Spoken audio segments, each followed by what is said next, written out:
Hello students, good morning and Jai Swaminarayan to all of you. Today I am going to start a new chapter of our supplementary reading. Chapter number 5, The Happy Prince, written by Oscar Wilde. First of all, I want to tell about the writer Oscar Wilde. He was born on 16 October 1854 and he was died on 30 November 19th century. He was an Irish playwright, novelist, essayist and poet. He became fluent in French and German early in life. After university, Wilde moved to London into fashionable cultural and social circles. After writing in a different forms throughout the 1880s centuries, he became one of the London's most popular playwrights in the early 1880s. I want to tell about the theme of the story in Hindi. ये जो story है वो एक happy Prince के बारे में, एक खुशनुमा प्रसन्नचित्त राजकुमार की मूर्ति के बारे में है। प्रसन्नचित्त राजकुमार किसी वास्तविक राजकुमार की सुंदर मूर्ति थी। वो सोने से ढकी हुई थी और उसकी आंखों में नीलम लगे हुए थे और उसकी तलवार की मुठ में लाल जो रेड कलर का रूबी पड़ा हुआ था और इस मूर्ति को ओपन दरबारियों द्वारा और एक लंबे पिलर पर खड़ा कर दिया था। इस मूर्ति को कहाँ पे? इस मूर्ति को एक स्तंभ पे, पिलर पे रखा हुआ था। So let me start our story, Happy Prince. High above the city on the tall column stood the statue of the Happy Prince. शहर के high above the city, शहर के on the tall column, शहर के बहुत बड़े ऊंचे स्तंभ पर ये जो हैप्पी प्रिंस की स्टैच्यू लगाई हुई थी। The statue of the happy Prince, मतलब ये जो प्रसन्नचित्त खुशनुमा चेहरे वाला ये जो प्रिंस था उसकी स्टैच्यू कहाँ पे लगाई थी? शहर के सबसे ऊंचा स्तंभ था, पिलर, उसके ऊपर लगाई थी।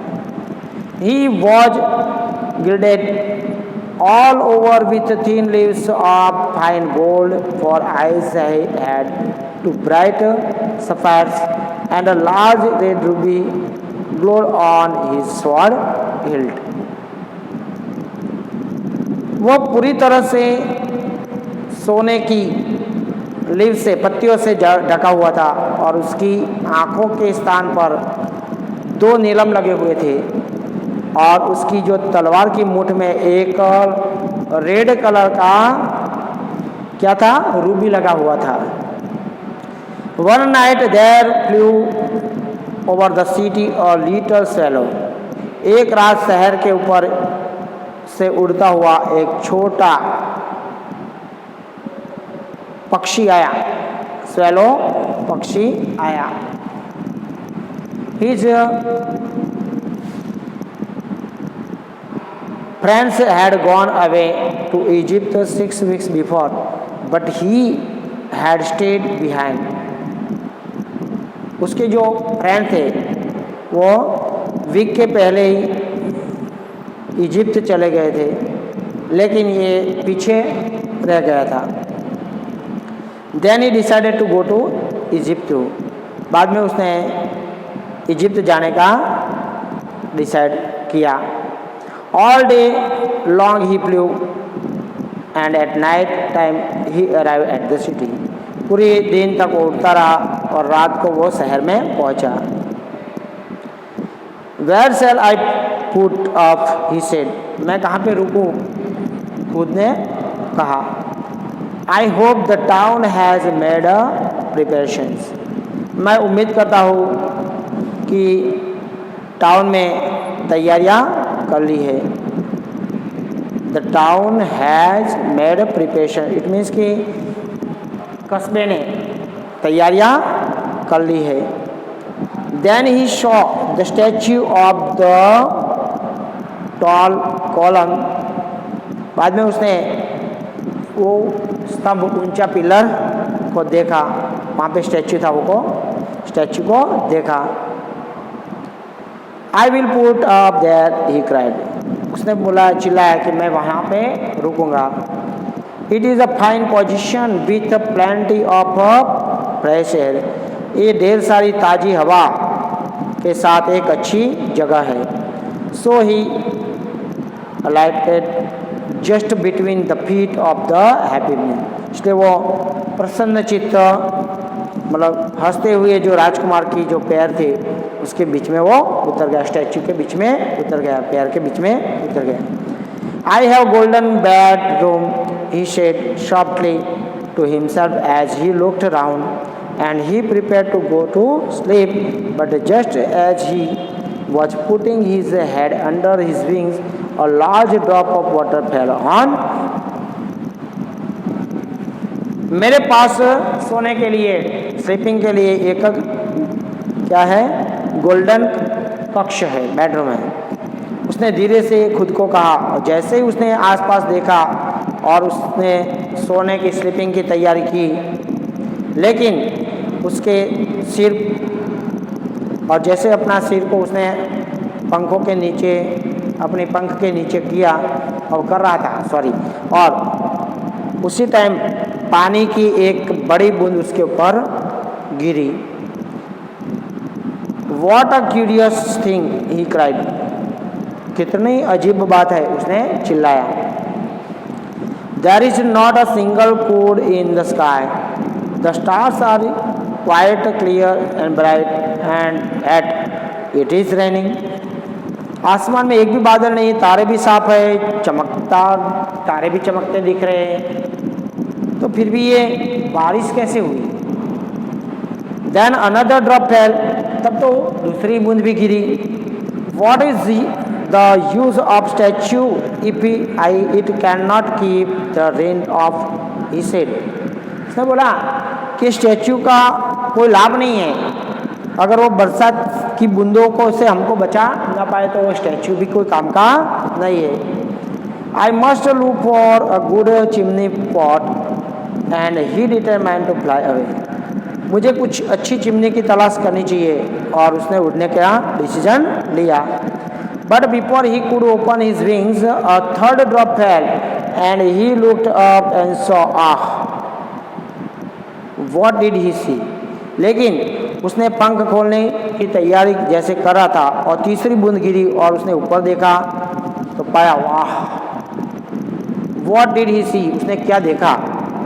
The eyes of a happy prince were filled with tears, and tears were running down his golden cheeks.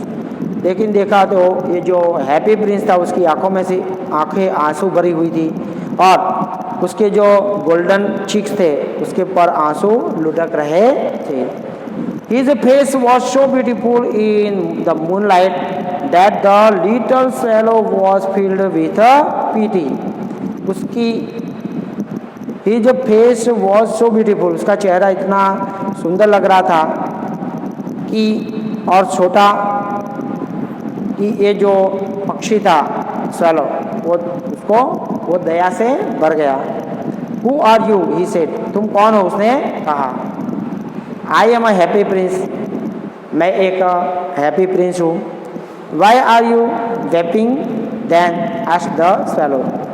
तुम रो क्यों रहे हो? swallow ने पूछा. You have quite drenched me.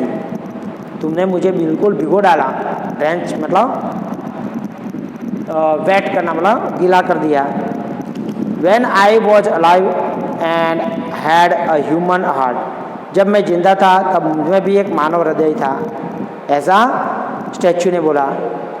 I did not know what tears were.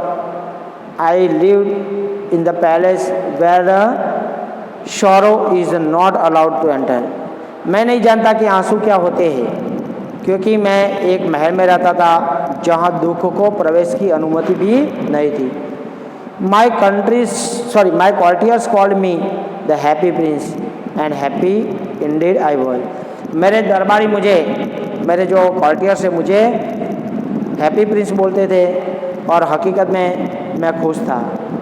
So I lived and so I died, इसलिए मैं जीवित रहा और इसी प्रकार मर गया। And now that I am dead they have set me up here so high that I can see the ugliness and all the misery of a city, and though my heart is made of lead, yet I cannot choose but weep. और अब मुझे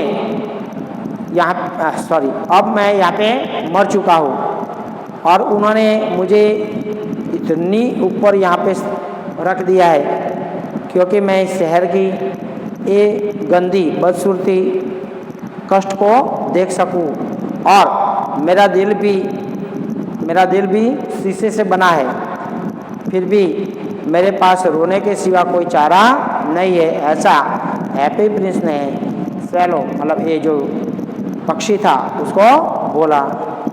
सो friends, we will discuss some questions. Here some questions is given. Why do the courtiers call the prince the happy prince? Is he really happy? Courtiers को उसको happy Prince क्यों बोलते थे और वो रियल में हैप्पी था? What does he see all around him? उसने उसके आसपास क्या देखा? He was a prince when he was alive. जब वो जिंदा था तब वो प्रिंस था। Being a prince, he never know sorrow of suffering. वो कभी जिंदा था तब दुख और पीड़ा देखी नहीं थी। So the courtiers called him the happy prince. इसलिए वो courtiers को happy prince बुलाते थे। But he was not happy in real sense, as his heart could feel the misery of needy people. लेकिन वे जो ज़रूरतमंद लोगों की जो दुख थी, व्यथा, उसको देख के उसका दिल खुशी नहीं फील कर रहा था। He saw the miserable condition of the people around him. उसने आसपास के लोगों की जो दयनीय दुख भरी स्थिति को देखा, इसलिए वो सुखी नहीं था, वो पीड़ित था, उसके पास बहुत व्यथा थी। So friends, we will continue this chapter in my next period. जय Swaminarayan to all of you.